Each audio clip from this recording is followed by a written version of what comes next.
नमस्कार दोस्तों, आपका स्वागत है आर्ट कला में। दोस्तों, इस वीडियो में आपको बताया जाएगा चित्रकला संबंधित, भारतीय ऐतिहासिक कालीन चित्रकला संबंधित बहुत ही इम्पोर्टेंट क्वेश्चन आंसर और उससे संबंधित तथ्य।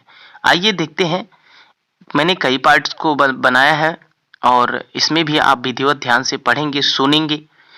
तो अगर आप मेरे चैनल को सब्सक्राइब नहीं किए तो प्लीज़ सब्सक्राइब करके बेल आइकन जरूर दबाएं और टेलीग्राम चैनल को भी ज्वाइन कर सकते हैं आर्ट कला नाम से। साथ ही साथ फेसबुक पेज पे भी ज्वाइन हो सकते हैं। आइए स्टार्ट करते हैं। प्रसिद्ध मूर्ति शिल्प परखम यक्ष। ध्यान दीजिएगा कि परखम यक्ष किस काल से संबंधित है, तो वह जो है मौर्य काल से संबंधित है। प्रसिद्ध यक्ष मूर्ति मौर्य काल से संबंधित है। मथुरा जिला के परखम ग्राम में प्राप्त यक्ष मूर्ति इसकी चौकी पर प्राप्त लेख के अनुसार इसे यानी जिसे निभद या मणिभद्र की संज्ञा दी गई है, जिसे मथुरा जिले में झींग का नगला ग्राम से प्राप्त मनसा देवी यक्षी की मूर्ति, बेसनगर मध्य प्रदेश से प्राप्त यक्षी प्रतिमा जिसका स्थानीय नाम तेलीन है, भारतीय संग्रहालय कोलकाता में संग्रहित है। प्राचीन वाराणसी के राजघाट स्थान से प्राप्त त्रिमुख यक्षी मूर्ति जो है भारत कला भवन वाराणसी में सुरक्षित है। और पटना जिले से प्राप्त दो मुखी यक्षी मूर्ति ये भी है और जो कि पटना में संग्रहित है, पटना से प्राप्त हुआ है। पवाया गुजरी महल ग्वालियर में मणिभद्र यक्ष की मूर्ति यहाँ से प्राप्त हुई। और पटना शहर में दीदारगंज से प्राप्त चामर धारणी यक्षी प्रतिमा जिस पर मौर्य शैली की चमक है, पटना संग्रहालय में सुरक्षित है। भारतीय मूर्तिकला में शैलियों का सही जो क्रम है, तो उसमें मौर्य काल, शुंग काल, कुषाण काल, गुप्त काल। तो मौर्य काल का जो मौर्य मूर्तिकला शैली का समय है वो 323 से 187 ईसा पूर्व है। दूसरे नंबर पे उसके बाद आता है शुंग काल की मूर्तिकला शैली का समय जो है 187 से 80 ईसा पूर्व का है। और कुषाण कालीन मूर्तिकला शैली का समय जो है 78 यानी 89-78 से प्रथम शताब्दी ईसा पूर्व का है। और गुप्त कालीन मूर्तिकला शैली का जो समय है 319 से 6वीं शताब्दी ईसा पूर्व का है। यहाँ से क्वेश्चन बनता है तो बहुत इंपॉर्टेंट है। और ध्यान देने वाली बात यह है कि अशोककालीन स्तूपों का मुख्यतः 4 पशुओं को जो दर्शाया गया है उसमें से पूछता है क्वेश्चन। तो उसमें हाथी, घोड़ा, सिंह, बैल स्तंभों के शीर्ष पर दर्शाया गया है। तो सारनाथ स्तंभ जिस पर 4 सिंहों का शीर्षक है, और रामपुरवा स्तंभ जिला पंचारण बिहार में है, वो भी वृषभ शीर्षक युक्त है। और लौरिया नंदनगढ़ स्तंभ जो है सिंह शीर्षक युक्त स्तंभ है। रुम्बिनी देई जो है कि लुम्बिनी वन में स्थित है, स्थापित किया गया है, जो कि अश्व शीर्ष से युक्त है। वसाड़ जो है कि ये बाखिरा या कुल्हुआ स्तंभ शीर्ष युक्त है। और संकिसा स्तंभ गज शीर्ष युक्त है। इस प्रकार से है। और मध्य प्रदेश में विदिशा के समीप स्थित उदयगिरी गुफाएं किस काल से संबंधित है, अगर ऐसा पूछे तो गुप्त काल से वो भी संबंधित है। और मध्य प्रदेश विदिशा में स्थित उदयगिरी गुफाएं गुप्त काल से संबंधित होते हुए गुप्तकालीन विदिशा में स्थित उदयगिरी की गुफाएं जो है हिंदू धर्म यानी ब्राह्मण धर्म से संबंधित है। प्रमुख रूप से विष्णु की मूर्तियां हैं। उदयगिरी गुफा की सबसे प्रसिद्ध मूर्ति वराह मूर्ति है।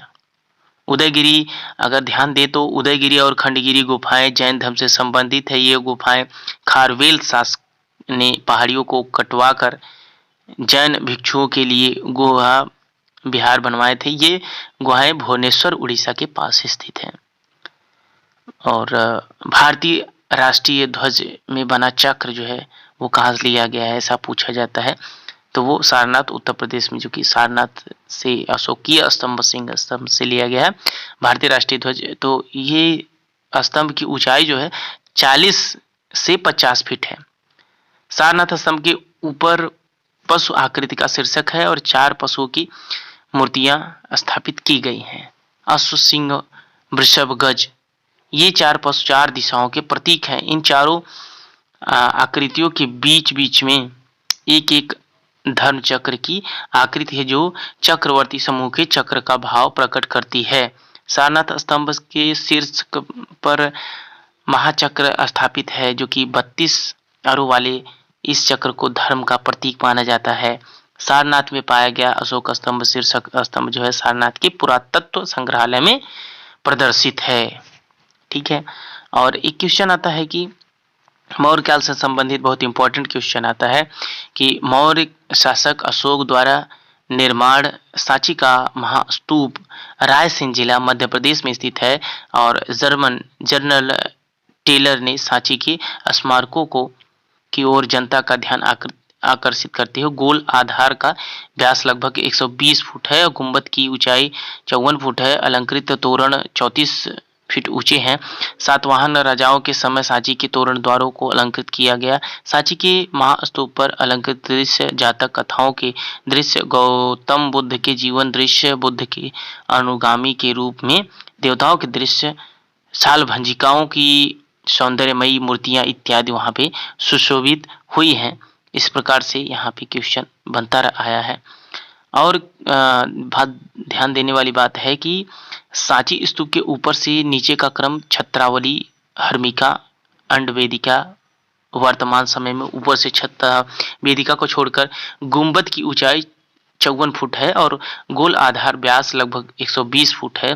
गुंबद के चारों ओर लगभग 16 फीट ऊंचा चबूतरा है, जो प्रदक्षिणा पथ का काम देता है। ये मैं सांची के स्तूप की बात कर रहा हूँ। वेदिका के भीतर 7 फीट प्रदक्षिणा पथ पर शिलापट बिछे हैं और हर्मिका तथा त्रिपट सहित छत यष्टि है। सांची के शिल्पांकन में बुद्ध के अलौकिक स्वरूपों की अधिकता है और पश्चिमी तोरण में हाथियों की रचना अधिक सजीव तथा स्पष्ट है। सांची स्तूप पर विदेशी प्रभाव जो है वो असीरिया के फूल पत्ती वाले डिजाइन, पश्चिमी एशिया के पैर वाले राक्षस तथा नरसिंह नर स्वान आदि की है।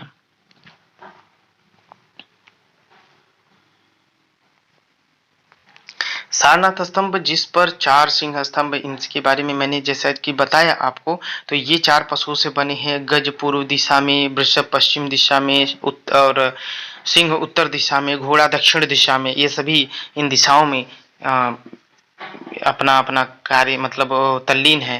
ठीक है, तो चक्रवर्ती सम्राट के चक्र का भाव प्रकट करते हुए ये आधार पर 4 सिंह पीठ से पीठ जोड़कर 4 दिशाओं में जो बैठे हैं, ये बहुत ही मार्मिक दृश्य वहां पे दिखाया गया है। अब बात करें तो वेद कितने हैं, जो 4 वेद हैं आप जानते हैं, ऋग्वेद, यजुर्वेद, सामवेद, अथर्ववेद। यहाँ से क्वेश्चन बनते हैं सभी पे, और नालंदा विश्वविद्यालय से भी क्वेश्चन बना है कि कहाँ है, तो बिहार में है। प्राचीन काल के उत्तरार्ध में शिक्षा, ज्ञान व विज्ञान के क्षेत्र में नालंदा विश्वविद्यालय बिहार अभूतपूर्व ख्याति अर्जित कर चुका है। हेन सांग के अनुसार यहाँ पर बौद्ध धर्म की महायान शाखा का अध्ययन कराया जाता था और पाली भाषा की शिक्षा अनिवार्य रूप से छात्रों को दी जाती थी। तो चित्रकला का प्राचीन नाम क्या था, तो ये भी पूछा जाता है। तो चित्रकला का जो प्राचीन नाम था उसे शिल्प कला कहा जाता था। ठीक है, चित्रकला एवं वास्तुकला के लिए शिल्प कला का प्रयोग किया जाता था। अब यहाँ बात करें कि अग्नि पुराण कलाकारों को क्या कहा जाता था, अग्नि पुराण में कलाकारों को क्या कहा जाता था, ये टीजीटी सन 2013 में भी पूछा है। अग्नि पुराण की रचना जो हुई थी 200 से 400 ईसा के बीच में हुई थी। अग्नि पुराण के से कला के 4 बारे में जो जानकारी मिलती है, इनमें से 13 अध्यायों में केवल मूर्ति कला का वर्णन किया गया है और कलाकार को योगी की संज्ञा दी गई है।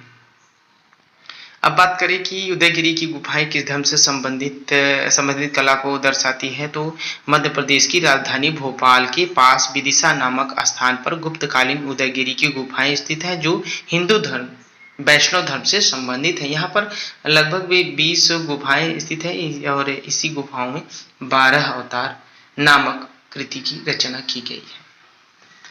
और बौद्ध गौतम बुद्ध का जन्म स्थली कहाँ है? बौद्ध धर्म के संस्थापक गौतम बुद्ध का जन्म 563 ईस्वी में कपिलवस्तु के लुम्बिनी नामक स्थान पर हुआ था। इन्होंने बोधि वृक्ष के नीचे ज्ञान की प्राप्ति की थी और अपना पहला उपदेश सारनाथ में दिया था। अब जैन धर्म की बात करें, जैन धर्म के संस्थापक और प्रथम तीर्थंकर कौन थे? यहाँ से क्वेश्चन पूछा है सन 2013 में ही। तो जैन धर्म का संस्थापक ऋषभदेव थे, और लेकिन जैन धर्म का वास्तविक संस्थापक महावीर स्वामी को जाना जाता है। और जैन धर्म में कुल 24 तीर्थंकर हुए, जिनमें महावीर स्वामी 24वें तीर्थंकर थे। तो दोस्तों इस वीडियो में इतना ही, और आगे आपको बहुत सारे नॉलेज देते रहेंगे। और टीजीटी की तो पूरा ही बखूबी से तैयारी किया जाएगा। 100% आपकी मैं गारंटी लेता हूं कि आपका सिलेक्शन पक्का है, आप अगर मेरी हर वीडियो को देखते हैं और उतना मेहनत भी करते हैं तो दोस्तों आप मेरे फेसबुक पेज से जुड़ सकते हैं। आर्डियन कला नाम सर्च करिए और उस पर ज्वाइन करिए, और हमारे टेलीग्राम चैनल को भी ज्वाइन करिए। आर्डियन कला नाम से सारे डिटेल्स उसमें मिलते हैं। Thank you for watching my video.